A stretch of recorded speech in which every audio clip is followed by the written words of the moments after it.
Hajime Nagumo, a regular 17-year-old otaku, is suddenly yanked from his peaceful life and thrown into a fantasy world with his classmates, all tasked with saving humanity. While the others get godlike abilities perfect for battle, Hajime is stuck with a weak transmutation skill that barely makes a dent in combat. His classmates mock him, leaving him feeling worthless.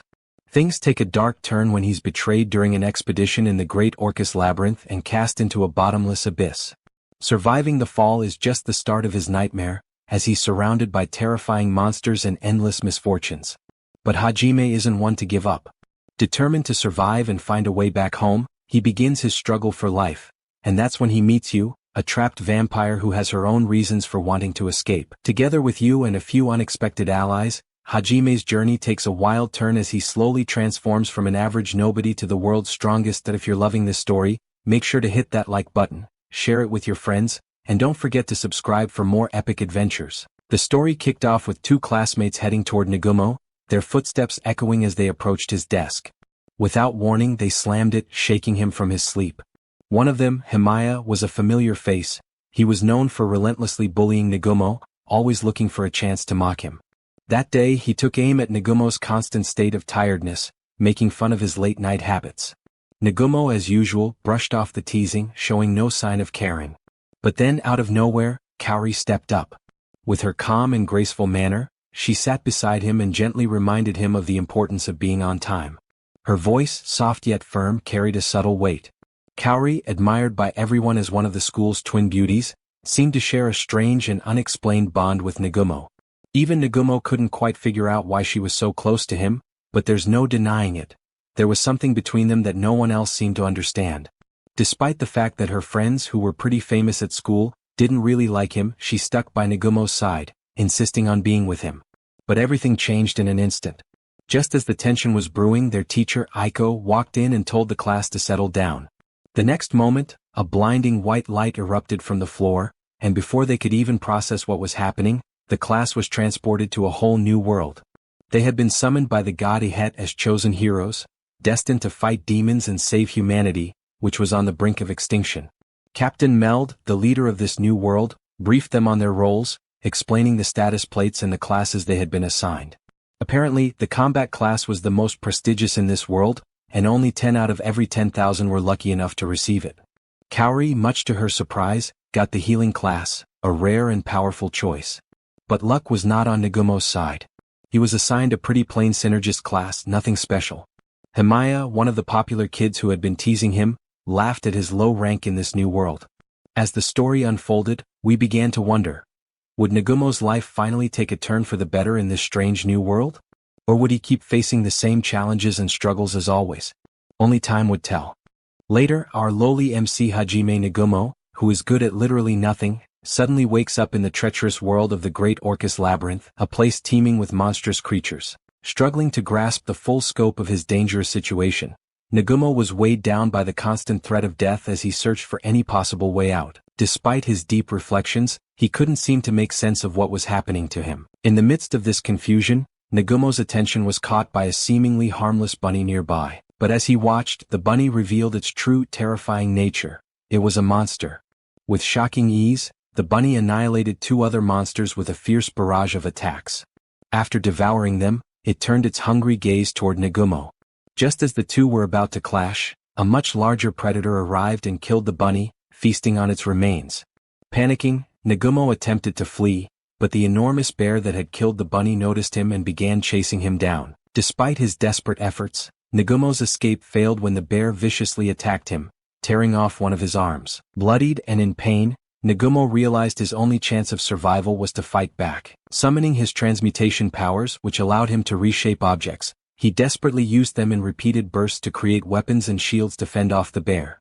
Eventually, the bear, seemingly tired of the fight, retreated, leaving Nagumo breathing a sigh of relief as he collapsed into a small cave to recover. Wounded and exhausted, Nagumo awoke hours later, finding himself resting beside a sacred stone containing holy water, which he used to heal his injuries and remove curses. He recalled from his high school library days that these mystical stones formed deep within mountains from the concentration of mana. His mind drifted to his past, recalling how unremarkable he had been at the academy compared to his peers. He was ridiculed and looked down upon for his lack of combat prowess, something that still stung in his memories.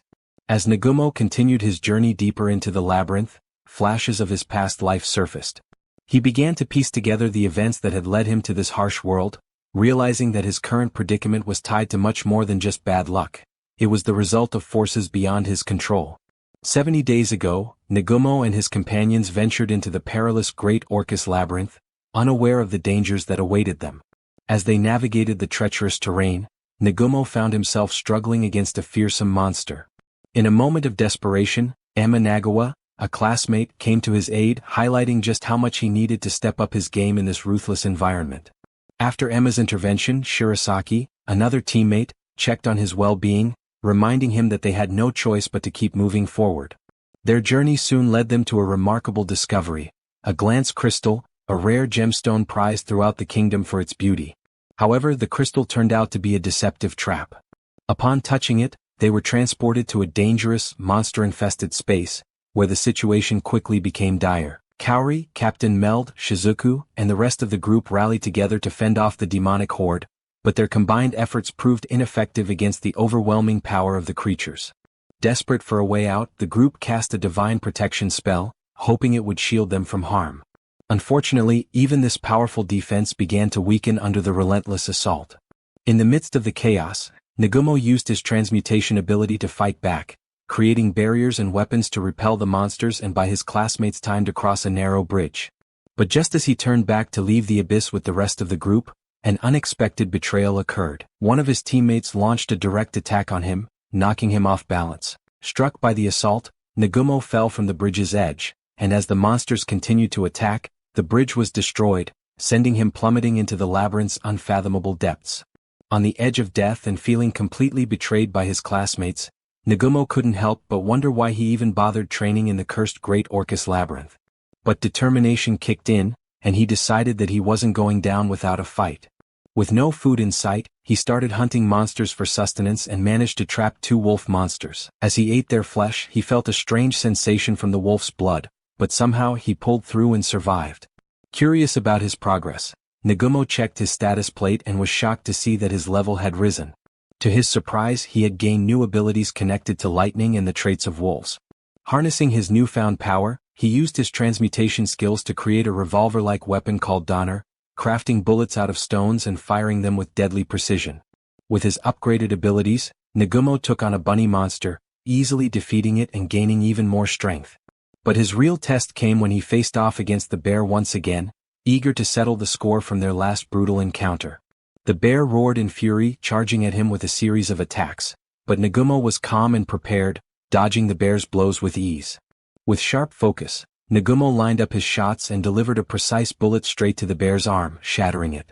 Before the creature could recover, he fired again, landing a perfect headshot that brought the battle to a swift, decisive end. This victory was Nagumo's ultimate triumph in his rematch against the beast, proving that he wasn't the weakling he once was. On level 17, Nagumo took a swig of water from the mythical stone, his mind swirling with thoughts of how much longer this journey would drag on. The dungeon was darker than usual, and Nagumo struggled to find anything solid to grab onto in the blackness. His nerves were tested when he faced a monstrous lizard, its massive form barely visible in the pitch-black labyrinth. Keeping his cool, Nagumo used his lightning bombs expertly, hurling them at the creature before finishing it off with a few well-aimed shots from Donner. One monster down and he was only getting started. With each level he cleared, Nagumo's resolve hardened. From level 18 to 44 he plowed through every monster in his path, determined to survive and keep pushing forward. Meanwhile, back in the kingdom, his teammates explained the entire situation to the king. They revealed how they had been lured into a trap by a glance stone on the 20th level of the Great Orcus Labyrinth, which teleported them deep into the dungeon's 65th level, the furthest any human had ever gone. There they encountered the terrifying fearsome behemoth.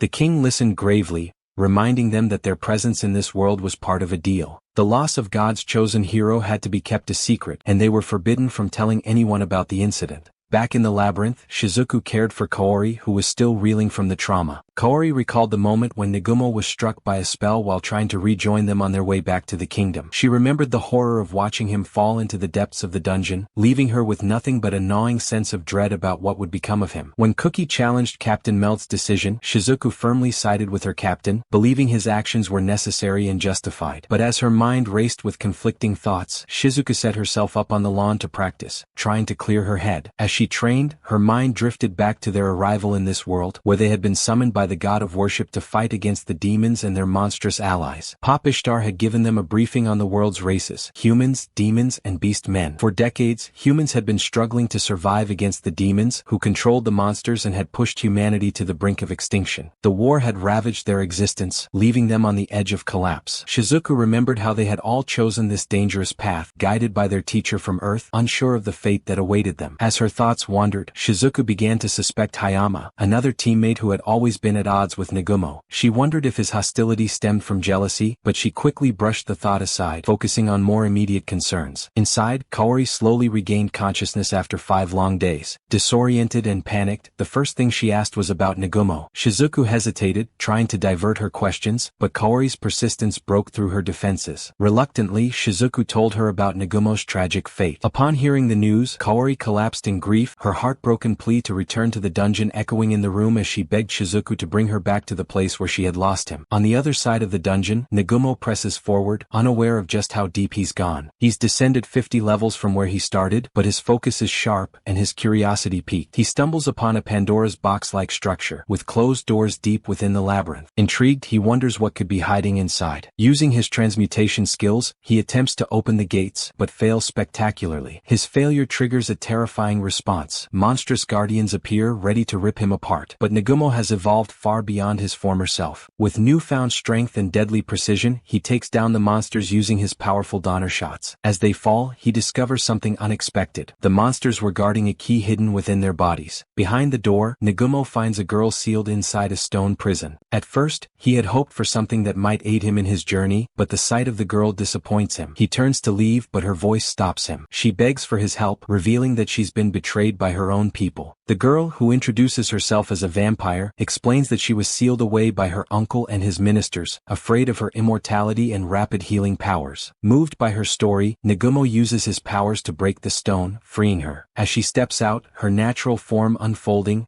Nagumo catches his breath, still recovering from the strain of breaking the seal. The girl looks at him with gratitude, urging him to name her. After a moment of thought, Nagumo names her Yu, inspired by the moon on Earth. Yu smiles, clearly pleased with her new name, and a quiet bond begins to form between them. Their moment was cut short when Nagumo was hit by daggers, leaving him badly wounded. Feeling a much stronger presence ahead, Nagumo quickly handed his coat to Yu and told her to climb onto his back as he charged forward to face the massive scorpion monster. Despite his injuries, Nagumo didn't hesitate to attack, launching everything he had at the creature, but it was no use. He fired bullets at its tough body, but the metallic scorpion barely reacted. Desperate, Nagumo leaped onto its head to try shooting again, but it still didn't work. As the fight raged on, Nagumo copied the monster's magic and conjured a stone shield while Yu drank his blood to regain her strength. Once she was back at full power, Yu used her Azure Blaze ability to unleash a devastating attack that damaged the monster badly, but it wasn't enough to finish it off. Nagumo told her to strike again, and while the monster was distracted, he took his chance and shot it in the head with his powerful Donner gun, finally taking it down. With the battle over,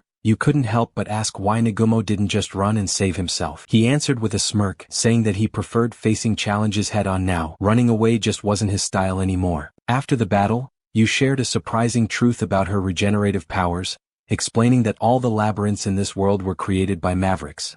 Mavericks were the most powerful creatures here, once allies of the gods who turned rogue and built the labyrinths to destroy everything. It was believed that the mavericks still resided at the heart of these labyrinths. Finding them could lead to the surface and a way out of this cursed place. Motivated by this revelation, Nagumo set to work crafting a new rifle called Schlagem, and the pair embarked on a new journey to find the labyrinth's center. As they traveled, Yu started asking Nagumo about his past. He told her that he was from Earth, a completely different world. He and his friends were summoned by the god 8 to fight against demons. But unlike his friends, Nagumo was never a great fighter. He was more of a synergist, someone who supported others. He reflected on how he always felt weak and useless compared to his classmates. He also shared a painful memory of being betrayed by his friends, losing an arm in a battle with a monster. But now he no longer cared about them and was solely focused on improving himself. He said he held no hatred for them, though only a quiet resolve to move forward. You listened to his story and tears began to fall from her eyes. She told Nagumo that his pain didn't seem so different from hers. She too had no home, no place to call her own. Touched by her words, Nagumo made a decision. He invited you to join him on his journey, promising that they'd face whatever came together. As they journeyed through the wild, they came across a strange sight, a herd of dinosaurs each sporting flowers on their heads. Nagumo quickly deduced that the flowers must be controlling the creatures. Realizing they were facing a swarm of monsters, he concluded that the key to stopping them lay in finding the mastermind behind the control. With the dinosaurs hot on their tail, they sprinted for their lives, eventually taking refuge in a cave surrounded by shimmering green crystals. Nagumo sensed that the source of the control was lurking within this very cave. Suddenly, a flower bloomed on Yu's head, signaling that she too had fallen under the monster's influence. In a terrifying turn of events, Yu began attacking Nagumo, her eyes cold and unrecognizable. But Nagumo's sharp reflexes kept him from being hit. While defending himself, he spotted the monster behind Yu, smirking at him. Yu demanded that Nagumo shoot at the creature, regardless of what happened to her. Without hesitation, Nagumo fired, the bullet piercing through the flower and striking the monster dead center. Another one down. As the fight ended, Yu, fuming with anger, glared at Nagumo, upset by his apparent disregard for her well-being during the battle. She also threw in her frustration over him ruining her carefully crafted sculpture. Later, as they rested around the campfire, Nagumo bragged about the monster meat they'd managed to scavenge. Yu approached him with an unsettling hunger in her eyes, licking her lips. In an unexpected move, she stripped down to her nature attire and stood before him, inviting Nagumo to let her love his body. The next morning, as they continued deeper into the labyrinth, Yu noticed that Nagumo was being unusually cautious. They descended a flight of stairs and finally they reached a door. Nagumo's eyes gleamed with a spark of hope as he sensed that the key to escaping this nightmare might lie just beyond it. Undeterred by the dangers they've already faced, Nagumo and Yu continue their journey, determined to conquer the labyrinth. They reach the 100th floor, but the deeper they descend, the more the atmosphere shifts. They find themselves in a vast, eerie expanse, filled with glass structures that reflect the pervasive light in strange ways. Both are momentarily entranced by the haunting beauty of this place, but their awe is quickly interrupted. The ground beneath them begins to shake violently, signaling the arrival of their ultimate adversary. A crimson glow bursts from the earth, and from it rises an enormous six-faced dragon, its fearsome form dominating the space before them. The battle erupts as the dragons launch their ferocious attacks. Flares of fire streak through the air, followed by sharp daggers aimed directly at them. But Nagumo and Yu are no strangers to danger. They move with precision and grace, countering with deadly efficiency. Nagumo opens fire with his Donner, each shot ringing out with brutal force, while Yu summons glacial sleets that strike the dragons with chilling force. The dragons are injured, but to Nagumo's shock, they heal almost instantly, aided by a healing dragon among them. Nagumo quickly analyzes the situation and realizes that each of the 6 dragons has a distinct role. Some defend, some deceive, some attack, and others heal. He knows he can't defeat them all head-on without a plan. With a shared understanding, he and Yu decide to focus their efforts on the healing dragon first, launching a full barrage of attacks. But to their surprise, the defending dragon absorbs all the damage meant for the healer, acting as a perfect shield and maintaining the balance between all 6 dragons. The fight has only just begun, and Nagumo knows they must adapt quickly if they're to have any chance of victory. Out of nowhere, a dragon strikes, twisting Yu's mind with a dark spell. It dredges up painful memories of her captivity and lures her into a twisted illusion where Nagumo abandons her, completely enthralled by the dragon. Yu panics, tears streaming down her face as she believes she's lost him. Nagumo quickly realizes something is wrong. He sees Yu frozen in place, vulnerable to a monster ready to devour her. Without hesitation, he rushes in, breaking the spell and pulling her from the nightmare. Yu clings to him, her body trembling. In that moment, Nagumo conjures a protective shield, drawing closer to her. Then, in a bold, unexpected move, he presses his lips gently against hers. The kiss, soft but full of meaning, floods Yu with warmth and reassurance. It sparks a surge of power deep inside her, a new wave of confidence that makes her feel unstoppable. She stands taller, ready to fight. Nagumo looks at her, determined. "We'll beat this together," he promises, his voice steady. With the love they share giving her strength, Yu goes all out, launching a barrage of powerful spells, each one hitting the dragon with intense force. Nagumo, seeing the shift in her, grabs his rifle and and steps up his attacks, firing with deadly precision. The dragon tries to trap Nagumo in the same mind game, but his mental strength is too much, and he snaps out of it in an instant. Yu, now fully in control of her powers, unleashes her heavenly blade spells, slicing through several of the dragon's heads. But the battle is far from over. There's still more to come, and Nagumo and Yu know they've got to keep fighting side by side. The Guardian of the Depths ramps up its attack, bombarding them with fiercer, more brutal strikes. The dragon releases a deadly blast of fiery lightning, aiming straight for Yu, who's cornered. Without thinking,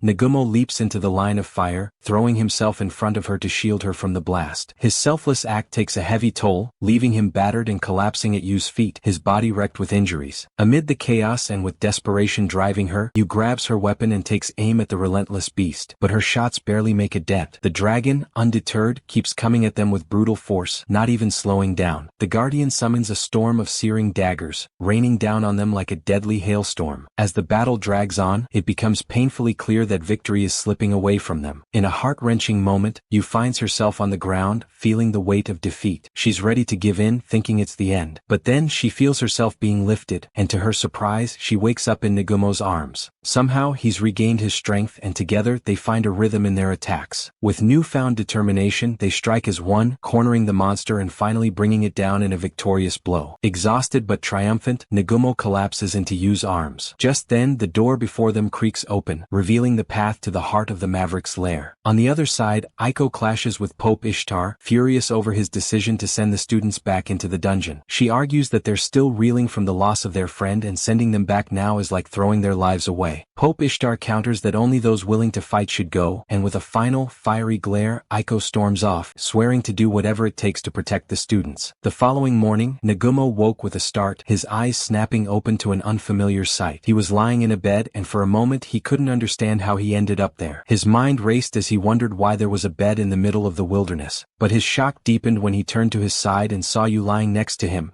completely naked. His heart skipped a beat and panic surged through him. He jumped out of the bed, grabbing his clothes and quickly putting them on. He turned to Yu, his voice trembling, and asked where they were. Yu, calm as ever, explained that they were in the Maverick's lair. She had taken him there after he collapsed following the battle. She then pointed out that the clothes he was wearing belonged to the Maverick. The realization hit him hard. If the clothes belonged to the Maverick, then that meant the Maverick had to be human. Nagumo's mind raced as he pieced everything together. When they stepped outside the room, Nagumo froze in disbelief. Before him stood a mansion, an unexpected sight in the middle of the dungeon. It was the last place he imagined finding himself, but he followed Yu as they entered. As they explored the mansion, they stumbled upon a room marked with a strange symbol on the floor and a skeletal corpse seated in a chair. Nagumo stepped cautiously to the side, watching in astonishment as the soul of a man named Oscar Orcus emerged from the skeleton. Oscar introduced himself as the creator of the labyrinth and praised Nagumo for surviving the trials and reaching this point. He explained that the message he was delivering was pre-recorded, meant for those who made it this far. Meanwhile, Kaori, Shizuku, and the rest of their teammates were locked in a fierce rematch against the behemoth monster on the 65th floor. This time there would be no retreat, no running. The students had made up their minds to face the beast head-on. Cookie, with his usual confidence, stepped forward, taking charge of the assault. He quickly assumed the role of leader, his voice sharp and clear as he issued commands to coordinate their attack. He divided the team into specific roles, knowing the importance of unity in the upcoming clash. With his leadership, they moved like a well-oiled machine. Henson, the most daring of the group, charged straight at the behemoth, drawing its attention to him. This allowed the others to strike from multiple directions, gaining valuable openings. Shizuku, her sword gleaming with determination, delivered a brutal slash aimed at the behemoth's horn. The force behind her strike was enough to sever one of its massive horns, but the creature remained unfazed. The battle seemed to turn in favor of the behemoth as it retaliated with overwhelming power. Suzu, ever quick on her feet, summoned her shield just in time to block the behemoth's crushing attacks. As she held her ground, Kaori's spell washed over them, boosting their strength and providing the edge they needed. Together, Suzu and Kaori launched their first series of meaningful blows, starting to wear down the behemoth. Seeing the tide shift, Cookie didn't hesitate. He seized the opportunity, leaping onto the creature and delivering a powerful, precise strike. With a final, decisive blow, he ended the battle, tipping the scales in their favor. On the other side, Oscar Orcus passed on his power to Nagumo, cautioning him not to misuse it for evil purposes. As the magical energy surged through him, Nagumo felt an overwhelming sensation, as though the entire history of the world was being etched into his mind. The flood of knowledge revealed a stunning truth. The Mavericks, far from being villains, were actually liberators. The legends surrounding them had been completely misunderstood, distorted into false accusations. Together, Nagumo and Yu respectfully buried Oscar's remains, honoring his legacy. The only item they kept was a ring that held the key to unlocking various hidden places, a gift that would prove invaluable to Nagumo. With Oscar's teachings in his mind, Nagumo now had the ability to harness creation magic, an extraordinary power that allowed him to craft anything his heart desired.